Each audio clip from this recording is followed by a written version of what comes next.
Hi, folks. Welcome. Just Hello. get everybody in. Oh, hi, Frederica. Nice to see you. Just getting folks in from the waiting room. Mm-hmm. And hopefully, you're expecting to be at our webinar with our partner, Ali Powell, who is the founder and CEO of a company called Commercial Acceleration. And one of our colleagues from Somerset Care. And the session today really is to build on Ali's expertise and experience and insights into helping care providers improve their occupancy through really supporting a good customer journey and a responsive kind of customer offer. Oh, I can hear somebody's on. Tracy, do you want to work your magic and just, oh, that's it. Just got a bit of background. Um, so yes, Ali's done maybe one or two webinars for us before, can't remember, at least one. And it's always useful to bring the experience of members that she's already worked with. So we're delighted that we've got a colleague from Somerset Care as well. Um, would you like people to pop their name and organisation in the chat, Ali? Would that be Yeah, it's helpful? good to get. We'd like to make this interactive. So yeah, great, please. Yeah, yeah. So, oh, and if you haven't met me before, my name's Liz. I'm the Deputy CEO and Policy Director here at the National Care Forum. And we run a range of offers for members, both in terms of the sessions that we run to keep members up to date on all things policy and regulation. But we also have a range of trusted partners who we work with. And we choose them because we think they've got good values, good impact, and are able to bring expertise in areas that we think will be helpful to our members. So that's one of the reasons that Ali's one of our partners. So I'm going to hand over to Ali and to Karen, our colleague from Somerset Care, and they're going to introduce themselves, and then I think we'll get going. So I just want to thank you all for giving us an hour of your time today. And I know Ali is really keen that you ask all of your questions. And if there's anything that any of us are saying where you think, what? Please do seek clarification. So you can pop your hand. I think people can raise their hands. Yes, we've not got this one of those lockdown webinars. So you can raise your hand or pop something in the chat. So over to you, Ali and Karen. Thanks very much. Great, thanks a lot, Liz. Karen, would you like to introduce Yeah, yourself? so afternoon, everybody. My name's Karen Woodbury. I'm head of new business at Somerset Care. And I've been working, well, Ali's been working with us initially on doing some mystery shops across our services on the customer experience, which has been really enlightening for us in terms of what our processes look like and the experience that we think people have been having, and then maybe sort of pulling back that blanket and thinking, oh my gosh, there's some bits here that we can improve on. So yeah, that's how I've sort of come across Ali, really. Yeah, thanks, Karen and Liz. Yeah, so hello everybody.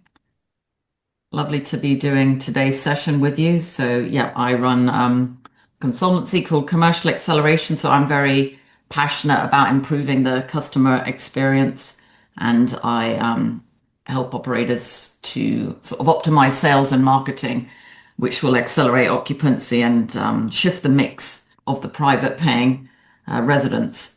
So yeah, look forward to making this an interactive session. Karen and I have some slides, but we will also pause at moments to ask you for things. And thank you for already commenting there.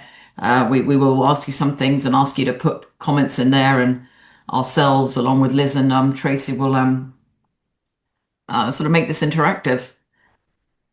So let's kick off then. We'll share a screen here.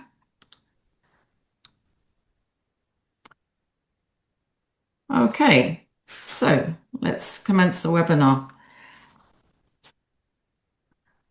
So I'm going to just omit this last person, and then if any of the other co-hosts would like to let people in while I'm talking, that'd be great. So yeah, today we're talking about improving the customer experience so that we can ultimately accelerate occupancy and attract more private paying clients. So when we think about how we do that in terms of attracting and converting clients, we want to put this diagram up, which is a great visual analogy of the different touch points that families go through. And there's so many touch points from the top of the funnel of the marketing, where the leads come in through a variety of marketing sources, let's say 15 to 20 for the sake of it. And then they come into the funnel. And then all this water that we've got represented on here is where the leaky bucket is happening. So that's a great analogy for all these moments where we would definitely love to attract and retain as many new inquiries as we can and have them go through our cycle right through to admission. But unfortunately, there's many moments along the journey, whether it's the marketing side in terms of the website or the messaging or the imagery, through to the first phone call, the visit, the follow-up, where unfortunately there are opportunities for us to improve, which would have a considerable impact on us growing our private paying residents. So to bring this to life, I'll hand over to Karen here to talk about her journey with this on the Somerset Care side of things. Yeah, thank you, Ali. So I'm not sure how many of you do follow Ali on LinkedIn. I suggest that you do, because she puts out some really interesting information. But this was the visual that really kind of made me first aware of just the importance of that process. And I'm sure all of us have follow-up processes, CRMs in place. Potentially we don't at the moment, but this really made me reflect and think I need to go back and pull apart our process from start to finish to look at our leaky buckets. And it was amazing to see just how many areas that potentially we were losing people that were coming through on that first funnel. So I think this is just a really powerful visual, and potentially make you feel a little bit uncomfortable if you did want to start pulling it apart. But it's actually been really invaluable for us as an organisation to look at this whole process. And I think from the awareness piece, like Ali said, there's 20 plus ways in which we can drive awareness into that top funnel. But I think this moves quite nicely into one such area, which is our next slide, which is around community networking and community engagement. And I think it's often one of the areas that we don't necessarily put enough attention to. And it's something that we as an organisation have really started to very specifically pay attention to. So we now have teams out and about across the entire county and wider, purely focusing on this, because we know that an advert can attract some attention, but actually the power of a conversation has been so important for us. It means that we're connecting with many different groups out there that we didn't really know existed. And I was reflecting to Ali, actually, the power of just talking to people. So we might be advertising services, we might be advertising daycare, but actually until you get in front of people that are using it, or unpaid carers, for example, you don't actually understand how that might be of use to them and if there are actually any barriers. So an example for us would be everyone's really sort of excited about a daycare offer and the benefits that could bring to either their family, their loved one, and for them as an unpaid carer. But we in Somerset are in a really rural area, and transport was an issue. And it's just something that we hadn't really considered. And so that allowed us to sort of take a step back and say, it's brilliant that we're advertising this and it's brilliant that we're doing it. But now we recognise that there's a barrier to entry, and what can we do about that? So it's just an area that we've really identified that will really support that word of mouth for you. We're in community hospitals, private hospitals, acute hospitals, libraries even. It's amazing how many people that will come up and have a conversation. Yeah, thanks, Karen. It's really great to hear the focus that you have on it. And we know that it's one of the best conversion channels. So it's certainly worth getting out there to get the community networking, build those relationships and nurture them, so that we will have referrals from a great variety of different sources, as you mentioned, and have shown some examples on the screen. Yeah, absolutely that. Just last week my team were in a local community hospital, and it's just through people walking through the door and them having a chance to speak to somebody. It didn't mean actually in that instance they did need support there and then, but had we not been there, they probably would have left not knowing where to go. And we were able to advise. And some of this also, I think, as a not-for-profit providers, is also being that advisory, that customer experience is also saying, what else can we offer? How else can we signpost you to other services? It might not be about a paid service, actually. It might be about a service that we've come across through community networking that we can signpost people to that might benefit them. Yeah, absolutely. Good to hear. Okay. Well, so we've talked there about a very effective way to attract private paying clients from the more marketing side there, and heard practical examples. If we now go a bit further down the funnel into the customer experience on a really critical moment that matters, which is the call handling excellence. So, these images here represent typically feelings that someone might be experiencing when they're calling us. The lady on the top right there, real sort of anxiety, stress, guilt. It's a call that some people don't want to make. It's a very difficult, emotional, vulnerable call. People call us because they're looking for help. They're wanting our support. So this call is absolutely critical, and this conversation is really there to reassure them, understand their circumstances, and build this trust relationship from the start, which is all about showing that, we care. That care starts from the very first moment, as per the slide we showed before. Care doesn't start when someone's moving in. Care starts from that very first, touch point, and then this call is absolutely critical for them thinking, can I trust this care home provider? So we wanted to share some good practices around call handling excellence. So there's good calls and there's bad calls. Well, there's great calls and there's terrible calls. So this slide is just trying to give a snapshot of what good calls would look like. And we know that sometimes it's difficult to achieve this, but in the spirit of putting through best practices about what we can all be aiming to have, I'd like to go through some of these, and then Karen will bring to life, the journey that she's been on in Somerset Care with this critical area. So if we look at the table here, the speed of answering. Speed is critical in our sector, and the quickness that someone answers a phone is really important. Ideally, we said it would be 3 rings. Bad is 15 rings. Many times, unfortunately, phones aren't even answered, which is really, really troubling. But yes, ideally, the phone would be answered very promptly and in a professional greeting way, introducing your name and the name of the care home.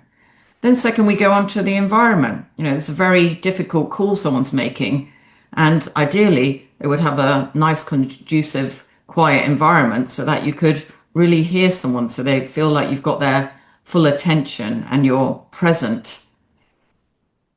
And then the response time on queries. As we know, the environment's getting more and more competitive. We have all sorts of online directories sending all of us different leads, whether it's Lottie, Autonomous, Care Choices, they're all coming in. And we know there's statistics around the success factor of converting those inquiries if someone answers faster than the others. Something like 70% of customers go with the first response. So yes, we would ideally say to absolutely prioritize these. Getting leads is like gold dust. So ideally try to respond to them within 5 minutes. And then we come on to some of the really critical soft skills that are so important in our sector, sort of more of the emotional intelligence side, the psychology skills that we have to support people on this very difficult journey. And that would be around having high empathy. So empathy can be demonstrated through verbal and non-verbal.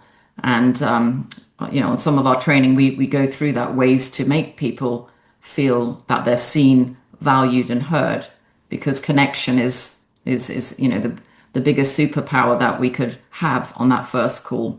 So high empathy versus low empathy. And then going through to the next one around asking discovery questions. So great discovery questions are making someone feel that you care about their loved one and themselves. And it's more about understanding the person and getting to know the situation. And so there's many discovery questions which are aimed at opening up the caller to get them to share what's truly going on. So such as, what prompted you to call today? And then sort of being quiet and pausing and letting the care seeker open up is a really great question. Or other questions about, what hobbies does your father like? Can really get critical information that can build that relationship and also make you tailor the tour, which is a great red thread. Or questions around what does a good day look like for someone, or also just about the actual caller themselves. How are you feeling? This is a big decision for everyone. So how are you as the care seeker feeling? What are your concerns? So often this is an area that unfortunately goes more into the clinical side of things, or medication, and could deter people from coming in. And sometimes there's just no discovery questions at all. It's just straight to, would you like a tour, and that's the call sort of done. And then ultimately we're focused on the conversion from lead to visit, and some CRM systems obviously let you track that so that you can compare versus industry benchmarks to say, how many visits did you secure? I mean, it'd be wonderful if we got 99% of those. But yes, what did we do, and could we analyze those calls? Some people have call recordings to think, could we have done anything better there to get a call turned into a visit? So I'd like to now sort of ask Karen to share her experiences in this area. Yeah, sure. And it's really interesting because Liz has just popped a note into the chat actually around, how organizations manage this very differently, and it depends on your setup. We have a centralized team that will manage calls that come in centrally, but that's not the same for everybody. Some people outsource it, some people are expected to manage that themselves. For us, we have a centralized team.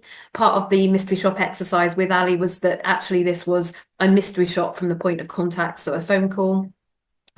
And it was just super interesting because what we found was actually that's their sole job. So yes, we were answering the call within 3 to 5 rings.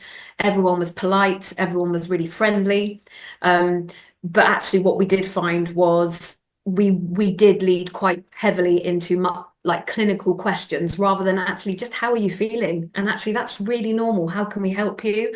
And we were spending a lot of time like, does she have a diagnosed dementia? Are they mobile? And it felt quite clinical for Ali on the other end, sort of doing that. The other thing I think is just being so mindful of the environment around you. So I know when a call came through, it was a Friday, late in the afternoon. There weren't that many people in our office, but the feedback from that call from the mystery shop was, Ali said, it sounded like there was a baby in the background. I thought, well, there certainly wasn't a baby, but something's going wrong here. So what that allowed, just having that insight. So, it was a minimal cost, minimal effort to test a few different headsets. And now we've got the right headset that's noise cancelling, and it's just transformed that experience. And we can be much more confident knowing that we're talking to people that might be expressing something very emotional, that want to take their time. They don't necessarily want to hear the background of the working office in their call. So it was really helpful for us, something very simple like that, actually, that we wouldn't have known. People don't often sort of feed back to you that there was noise in the background, but having this exercise really allowed us to identify that and make some quick fixes. And I guess another reflection for us was, we have 22 care homes. My team operates centrally. They've not visited all of them, but you can really clearly see by the conversations that they have that if they've actually gone in themselves, experienced that setting, then they're much more confident to talk about that setting. So again, it's just learnings from that as well. But now, we've been able to take some learnings from that, especially around the empathy on the calls and just taking a bit longer and trying to empathize with people, try and get people to open up about how they're feeling, because often actually the point of which they're making the call is often they're quite stressed. And that's the bit where they're really looking for support. And then you can talking to them about maybe some of the more complex areas. But it was a complete eye-opener. Oh, well, thanks for sharing. And like I say, you have been on a journey, and now totally improved and have more confidence and consistency. So I think this would lead us into an area, Karen, around during working hours versus out of hours. It's a much more hot topic that keeps coming up here around what do we do after 5 o'clock Monday to Friday and weekends, and a lot of statistics showing that many families are calling at those times when it's convenient for them. Yeah. So could we ask you to say a bit about Yes. how you've And approached? again, this would be interesting just to get, your guys' sort of experience with this as well. So we know from our inquiry data that we always have a level of inquiries that have landed that we try and follow up, and you just never hear back. You can't get hold of them. So it would be interesting to see if that sort of correlates with you guys. But actually, one of the things that we've realized is that the people that are calling us are family members, and they are likely working the same hours that we are and are unable to take a call. So we have introduced out of hours to our service. We have an evening service where what we have evidence of from putting that in place for now since Christmas is that actually that's our best chance to get back in touch with people because they are free at that point in time. So we're able to re-engage with their initial inquiry. And at the weekend is where we've just got the most sort of new inquiries coming through. And generally that's the initial sense of shock that someone's called me from a care home today and it's a Saturday. What on earth's going on? But again, they've got more time.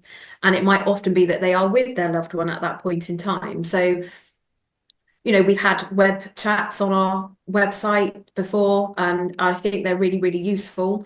It certainly allows people to leave details and organise a follow-up call. But I think introducing those out of hours, someone to talk to, has been really important for us.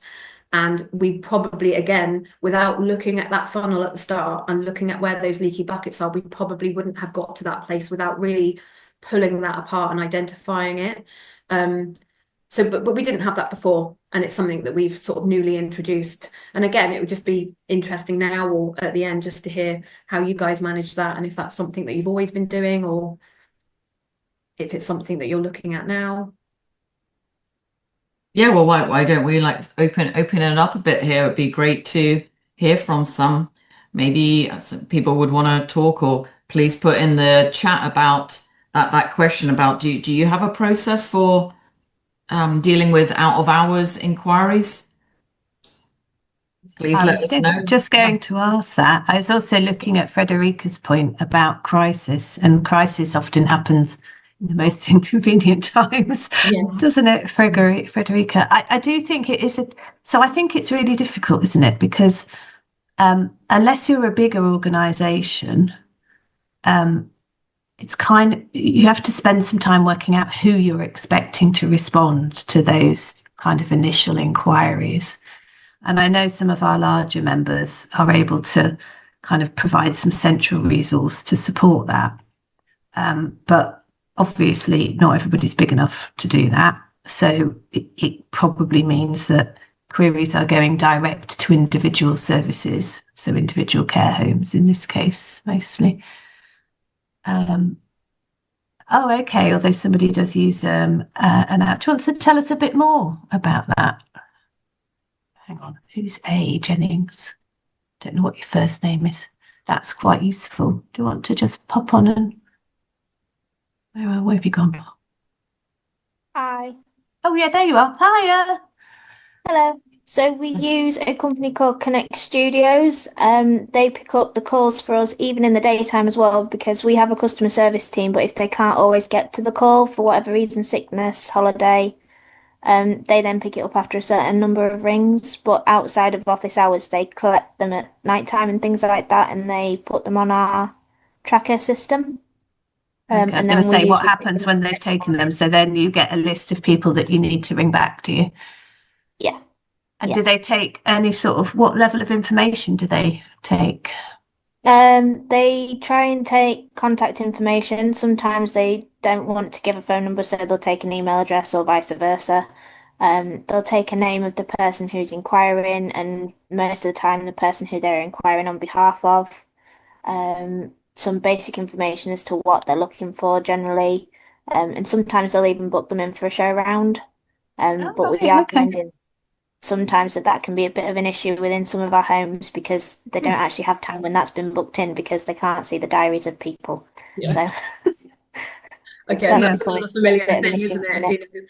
I think that's really good though, isn't it? Because at least, I think the most important thing is that someone's had their phone answered. Yeah. And we've done all right. I'm sure most of us have just been curious, and you've done mystery shops anyway around you, and it's amazing how many phones just go unanswered or they do get picked up.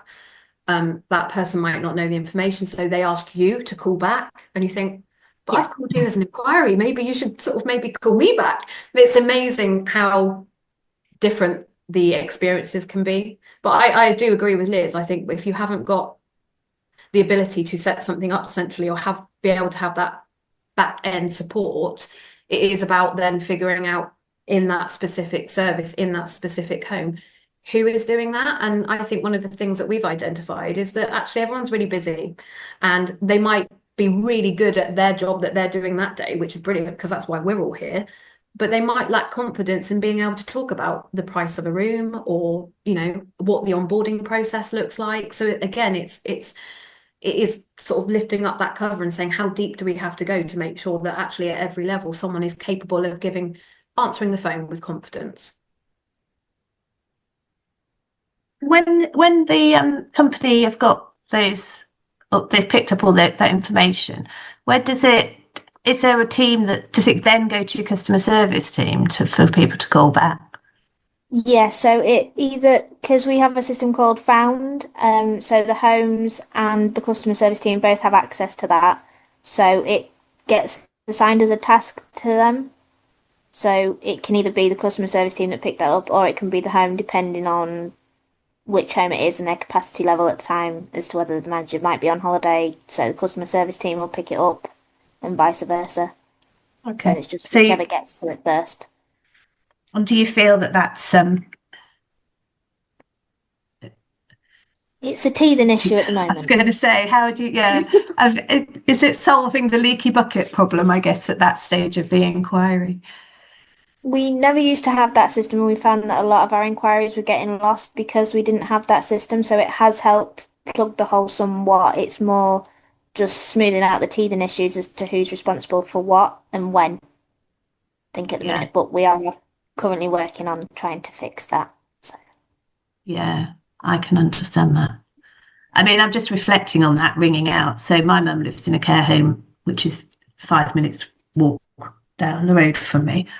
And actually, I'm not sure. It's a fantastic care home and they're always full. I don't know if they're very good at answering the phone at certain times, anyway, for sure. I'm going to ask them what they do about out of hours queries now. It's not very big though, so it doesn't very often have many spaces. So, yeah. Yeah. And you can also have a hybrid solution, so Karen's mentioning there about her having a dedicated team. But then after that, the team has gone home, Karen, or what times you finish. You've also trained internally other team members, haven't we, as like backup team who could answer the phone to get those critical contact details or be introduced to the customer inquiry form. So yeah, there's definitely also the option there of training your own internal teams And some people train, it depends what roles are available. Some care providers, you're training the nurses on taking a good call out of hours.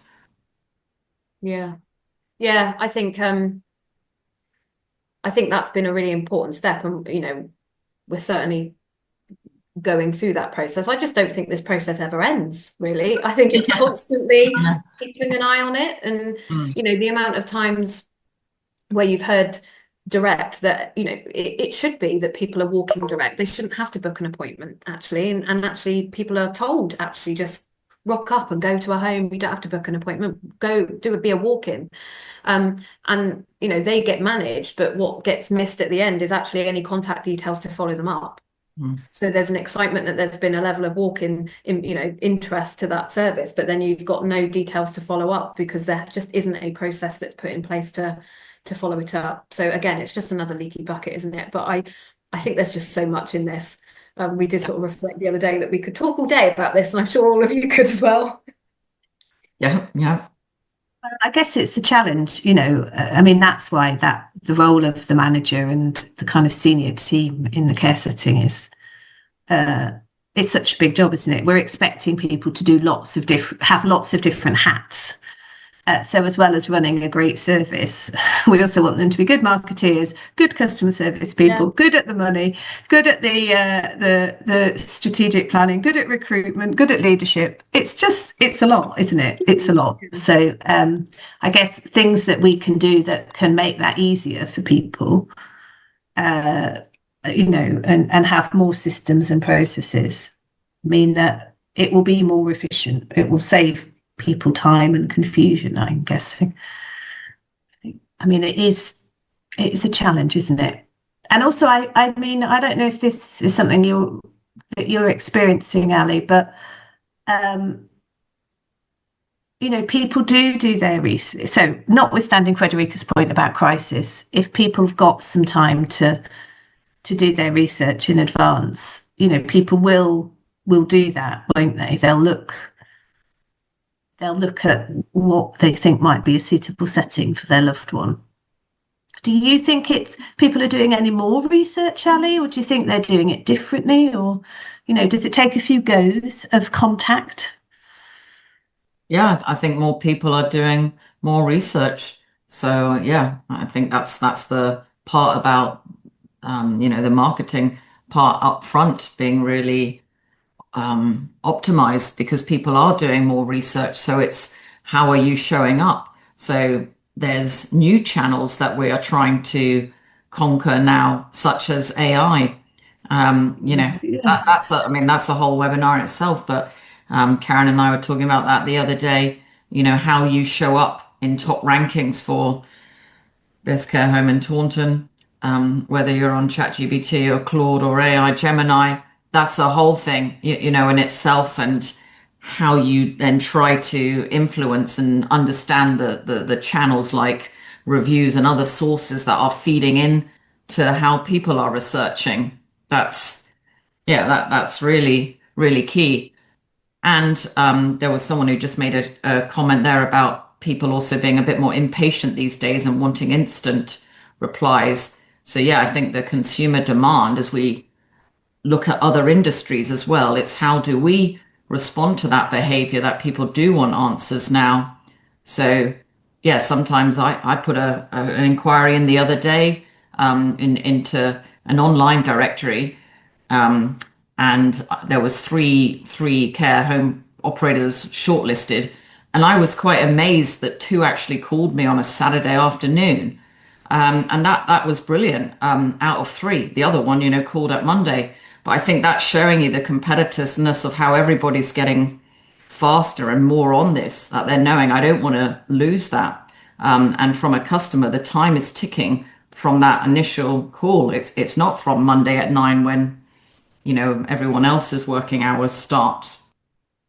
I think there was another just question coming in here to the chat. Boom, boom, boom. Yeah, the experience with the use of the capacity tracker CareFind site.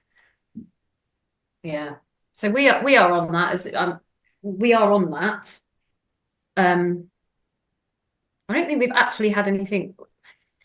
we get a lot of throughput from, say, Lottie or Tomna, Trusted Care, carehome.co.uk, as you would expect.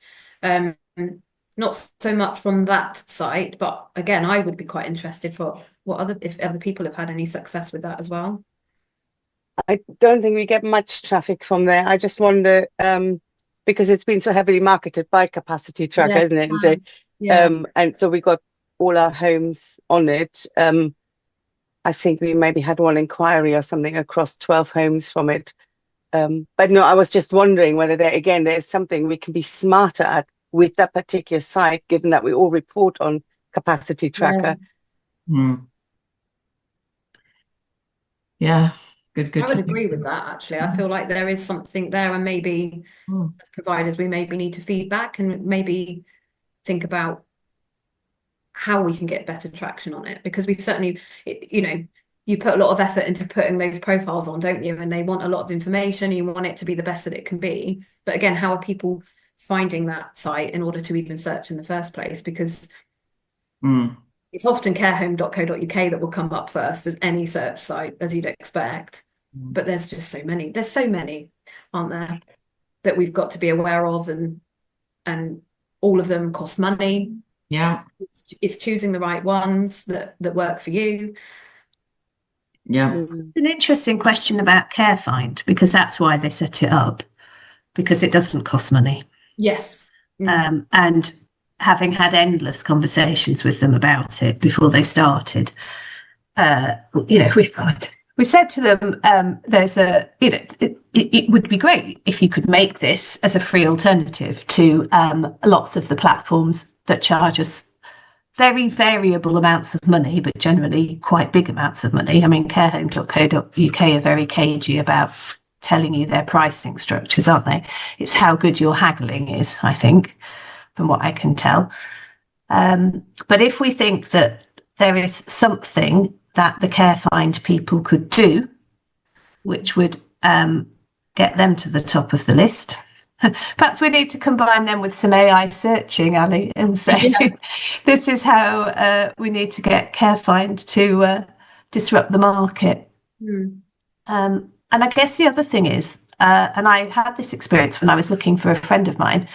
Her mum was interested in options around care homes in somewhere in Yorkshire. And carehome.co.uk don't allow you very easily to filter on not-for-profit providers. Like, it's quite far down the list when you're looking, which I feel is a terrible failing, to be honest. I don't know. I presume CareFind has an ownership model in there as well. I've not looked for a while. But, there is something about how we promote our not-for-profit credentials in all of this, isn't there? Yeah, absolutely. So is that something you would take up, Liz, from the NCF on behalf of all of us? To ask CareFind how to promote their wares better? Yeah, I can ask them. I don't know what they do in terms of any sort of search engine optimization. I mean, at least if it was giving us some understanding, and then if there was something where they say, oh, each provider needs to do such and such, and you share that information, then each provider can do such and such rather than each of us going, if that's okay. Yeah, I can ask them. Okay. Talk to them regularly. I can ask them. Oh, thank you. Okay, so let's continue down the customer journey here of other really key ways to optimize the journey. So we were just talking about the first call, and now if we go on to the tour part of this, so the tours and the visits are absolutely critical to be attracting and converting the families that we are seeking. So we wanted to share some great practices here of how to do very effective tours. So I'm going to share my slide here of some good practices and bad practices. As I say, I spend a lot of my life going around having tours. So these are some practices to go through. So the first one about the sense of arrival. So that moment from driving into the car park, so the sort of signage on the way and then coming in, and then how easy or not it was to park, and then coming through the doors. That first, let's say 90 seconds, then who's meeting you on the reception? Is it friendly? Are you going through to then a tea and coffee discovery session? That is absolutely critical in our industry and many other industries. And that's a lot of that which is in our control that we can make sure is right. And there's definite toolkits that can support this, such as a tour walkthrough checklist, to think, do I know with confidence that, on the morning of that tour that I've checked everything, whether it's the cleanliness of the car park, the show round route, what could I do here to make sure that the sense of arrival is a lovely experience, that nothing puts them off, and it's really, really important. So the second area is about, is tea and coffee offered at the start of a tour? And I would say it should be, because often people have had very difficult journeys. Some people are sitting in the car park crying on the steering wheel before they've even come in. And it's just a lovely thing to do. Like if someone walked into your home, you would say, hi, would you like a tea or coffee? Some people might say, no, thank you. I just want to, get on, or I'm totally in a rush here. But it's still lovely to be offered that. So, we think about where is the right appropriate place that you could offer that. And some homes, they do have, a dedicated area where you might have a tea and coffee machine, which would be the ultimate.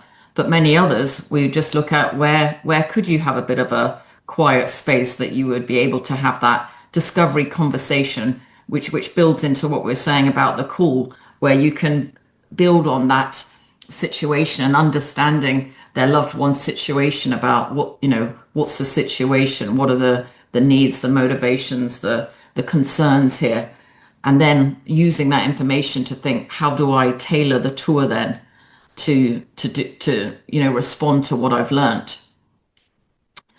So then personalization is really key as well to a great tour. So it's trying to pull on that intelligence that you've learned in the great open questions you've asked to think, how do I personalize the tour then? So if someone says their mother is very into gardening, you might think, right, we should spend more time in the garden here because we have a wonderful garden. So, is there anything I could have done in advance to focus more on the garden? Shall I meet the gardener on the tour? Shall I meet some residents here who also like gardening or are part of a gardening club? Shall I have my tea and coffee discovery part in the garden? That is an example of personalization. Another example of personalization would be finding out on the call that the mother particularly likes Victoria sponge cake, if the mother was coming with you on the tour. And then in that discovery session, saying, well, here, we've actually got you some Victoria sponge. Would you like to have that? That would also be an incredible example of personalization. So there's many different ways just to keep weaving in moments of personalization to show that you've heard the person and that the tour is tailored to them. It's not just some general real estate product tour.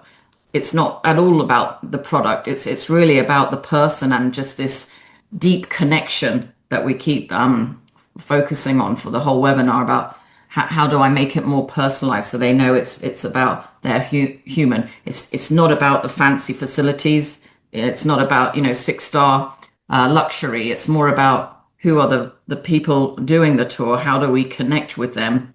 And then also meeting other team members on the tour is other great ways of connecting with your team that will stand you head and shoulders above other competitors. So thinking about who you also could introduce them to on the tour. Obviously, residents would be fantastic if you have ambassadors that are really singing the praises of how amazing it is to live there, or the quality of life, or the friendships they've made. And also you could introduce them to other members of relevant team. So if they were wanting to perhaps talk about their mother's love of knitting, you could introduce them to your well-being and activities lady who would talk about some of the knitting activities that go on. Is there a knit and natter club on Tuesday afternoon? What else from an arts and craft point could it be? There's many different team members you could meet. Meeting a home manager is usually a what I would call a wow, like a gold standard that people don't expect. Saying that, some home managers also do the tours. That's great too. But other team members too. You could meet housekeepers. You could meet nurses. You could meet chefs. So many people, and that actually gives you a chance to breathe as well and let your other team members talk very positively and fondly about their love of the home. So yeah, I've definitely been to some tours where I've been in and out in sort of 10 minutes, and I would definitely not encourage that in any way. I would say ideally, 45 minutes, an hour, to have a good conversation where you're really trying to build that trust and sort of guide them to the right decision. Then there's marketing materials, which we can prepare in advance. So thinking about, what am I handing out at the end? Am I offering my brochure? Am I giving a pricing list? What could I prepare? Have I got my activity schedule ready? Have I got my menu sample? And then also back to our point that we explored quite deeply on the out of hours for calls, is what happens on weekends. Can we train other people, whether it's nurses, other staff that will be in the evenings and weekends, so that we can offer that choice to our customers, that they could come in on Saturday at 2:00, and we would know they would have a very positive tour experience. So I would like to hand over to Karen here to share your sort of thoughts on the tour part. Yeah, I mean, it's just such a huge section to unpack, isn't it? This tour experience, and Yes. So again, we've been able to reflect on that process and mystery shopped across a selection of our homes, and the experience. I think it's the variation, it's the experience, and actually, as an organisation, what you should have is at least a standard approach. And I think there was just some variation there. I think also connecting it to that first call. So again, as we spoke about at the very start, actually that care plan almost starts from the very first call. You can, if you ask the right questions, find out some really rich information. And what you'd ideally want in an ideal world, if everything was perfect, is that information has been fed through. Someone looks at that information before the person turns up and says, I know exactly who they are. I know what they like. I'm going to diverse my tour. I'm going to go to the activities team because they're doing that activity they like today. So it's really using the information from the very start. But again, I think we had some variation. I think there was also recognizing that some people might lack in confidence to do those tours, and how can we build the confidence of the people that are doing the tours, and really championing their efforts. Because actually, once it's left the call, once it's from our end, for example, once it's left our central inquiries team, we're passing that over, and it's in their hands, and we should really champion the people that really are passionate about doing this, and how can we really sort of put them in the sort of forefront and show off their skills, and selecting the right people to do it. And I know that's not always easy, it really isn't, and I don't work inside a care home, but I know how difficult that can be. Something can happen, it can take the person off the floor that you wanted to do that tour. So again, it's just, how do we get in front of everybody and at least give some confidence and some standards, so that everybody can give a decent discussion. One of the things I think that was really important with the help of Ali was around telling stories. And I think what Claire Walton, what you've popped in the chat there around taking a bit of time to talk about the history of the home. I think that, again, that's some of the discussions that we've had with our teams, which I think is a really nice touch, because you're showing your passion for whether it's your home or whether it's the overarching company. I think that just shows a level of, you you really enjoy working for them, and that comes across to the customer. But all of us can walk around a building and say, there's the training room, there's the activities room, but what goes on in the activities room, that's where the storytelling part is really important for that person walking around imagining their loved one in that room.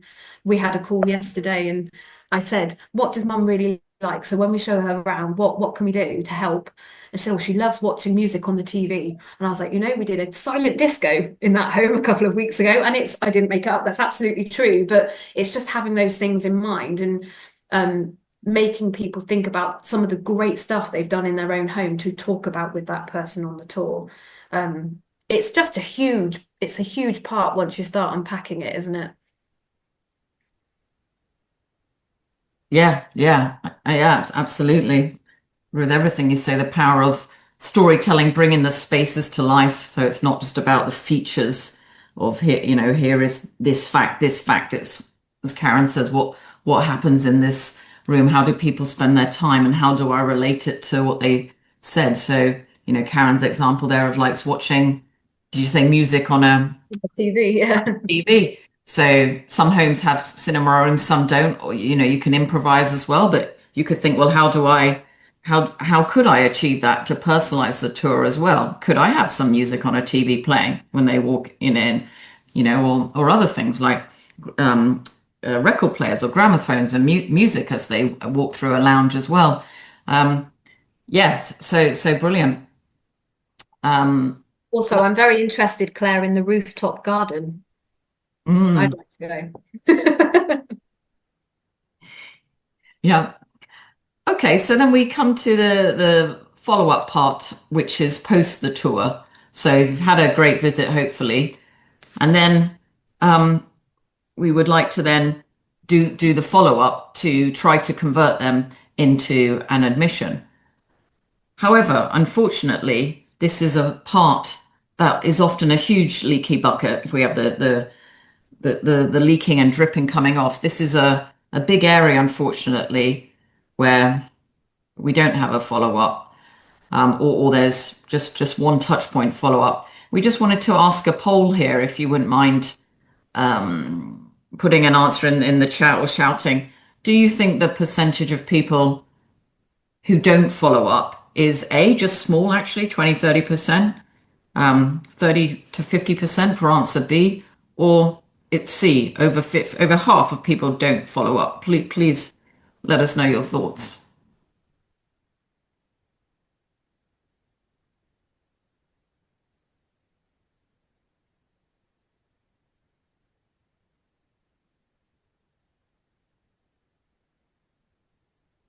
Lots of C's coming through. So, yes. Few B's and mostly C's.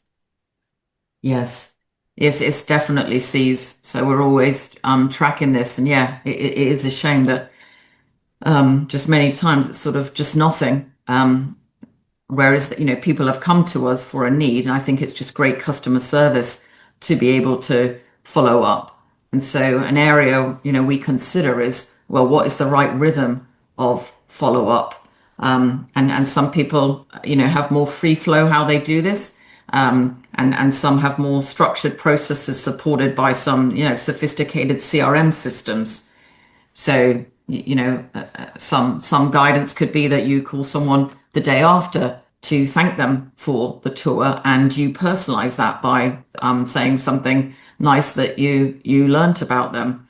So, that's where we just said, well, day one could be a call. Day three could be an email. People respond in different communication channels. So you could also have a post visit email template that you could copy and paste and use, which is, thank you very much. And, just another link to our Facebook. Please follow us because, we've got tons of amazing activities going on here all the time. We'd love you to do. And then taking it off calls and emails to actually sort of offline marketing, inviting people to events through direct mail, door drops, can be a lovely touch to have people come in and visit again, bring other loved ones in to see their home and life. So yeah, Karen, just wanted to hand over to you and your thoughts on and actually it might be quite timely to go over to the chat because someone is A Jennings has written, would you say it's best for the homes or customer service to follow up or both? And again, I think that's just a really important question because we have a process that's embedded in terms of the amount of days that you would wait and when you would do that. But I think most of you would also agree we're dealing with human beings. And so if you've really understood that the person that you've spoken to or you've understood what's happened on that tour will also lead you to understand when the best appropriate time is to actually follow up. And if you've got a process where you have a central inquiries team, in my eyes, it would be wonderful that actually once it's left us, it's totally within the hands of that home and the manager, because really that's who they want to hear from. But I think in reality, the reality of that situation is, you know what, they are doing many, many other things, as we spoke about at the very start. It's a huge job. And so actually, if we did leave it in their hands, not unintentionally, I think we'd be adding to the C bucket, which is over 50% are not being responded to. So I think as long as you have a really clear process between what's happened on the follow-up from the home to the customer service team, then it should be one or the other, but make that agreement. Because I've also been on the other end, and this is a real example right now because it's just happened. I have a window fitting company that have called me 12 times over the past 2 days. And it's just, I am never answering the phone to that company ever again. It's just too much. And they clearly have a process that just says call until somebody picks up. They don't leave a voicemail. So you also know, I think we know as inherently as human beings that you know what it's like to be hounded as a follow-up. So I think getting that process right is at the heart of this whole thing, but also having a really deep understanding of how you like listening to that person. Who is that person?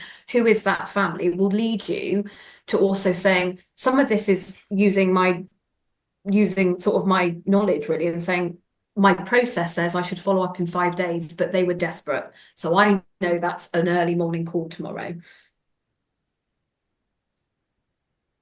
Yeah, but I think we have a process.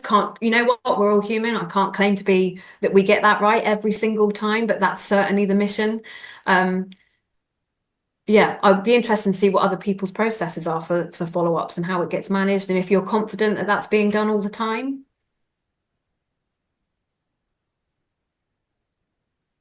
Yeah, well, please let us know because that was sort of our final slide there. I appreciate some of you to go because we're on nearly on the time now. But yeah, as Karen said, we would love to also hear from you how you do follow up. Anyone wants to share? I think to chime in with what Karen was saying. No, I think we're meant to call after day 1, day 3, whatever. But you can just tell when people are coming round, they don't want a sales pitch. And we must know they're in the market, and if we're the right home, they'll come to us. But it's difficult then knowing when the right time is. So I usually leave it a week. If I haven't heard within a week, oh, how was your visit? But yeah, as you said, there's nothing worse than being pestered or them thinking we're desperate. Yeah. You don't want to convey that either. Like such a balance, haven't you? I think. Yeah, it's a Goldilocks zone, isn't there? Yeah. Can I say something that I do? I tend to make the initial call and then I'll follow up with either a text or an email. A text obviously is, hey, I just dropped you a message and wanted to see if you wanted to get back in touch when you're ready, give us a shout. Because I know people are working and sometimes it can be difficult to get back around to it, but if they know who's on the other end of the line, they might get back to you. It's just something that I chuck in there every now and again. Yeah. And I think that text, that facility is something probably, that I will definitely think about as well, because I think, we were talking earlier on about people want instant responses and they don't always want to talk to somebody. So having like something they don't necessarily have to pick up the phone, but they can respond to really quickly is actually just that instant response that they're after. Obviously, it's making sure that they're comfortable with that. But yeah, it's something as technology and people's human behavior moves on, it's that instant response, isn't it? Genuinely, it's pretty received well, if I'm being honest. I've never had anyone kick back and go, I didn't tell you to text me, or, it's normally quite helpful for them because then they can just place the call when they need to. Because, yeah. Yeah, that's really interesting, I think. Yeah. Thanks for sharing, Lawrence. Always liked seeing your name. It was the same name as my dad, spelt with a U. It's very rare. In And the right way. yeah, I love it. Yep, thank you. And you know, we could have another chat about live chat and how that's providing instant responses that some of you will be using on your websites. So that is another topic. Yeah. And anyone else, any questions? I know we're at the hour, but anything burning, I'm sure you know Karen and I would be happy to answer other things as well if you'd rather privately email us or something. I was going to say, we'll be sharing the slides, won't we, Ali? And we can obviously share your contact details as well. It's been really helpful. Thank you, and Karen, for your insights and ideas and experience. I think it's incredibly helpful. And thank you, everybody, for all of your questions and engagement. I hope you found it useful. I always learn something on these, always. So yes, we'll be sending out the materials as part of the follow-up, and Ali will be delighted to hear from you. I'm sure you know where she is. Well, you will know where she is when we send you her email address. So yeah, please do make use of the expertise. Thank you, everybody, for joining us.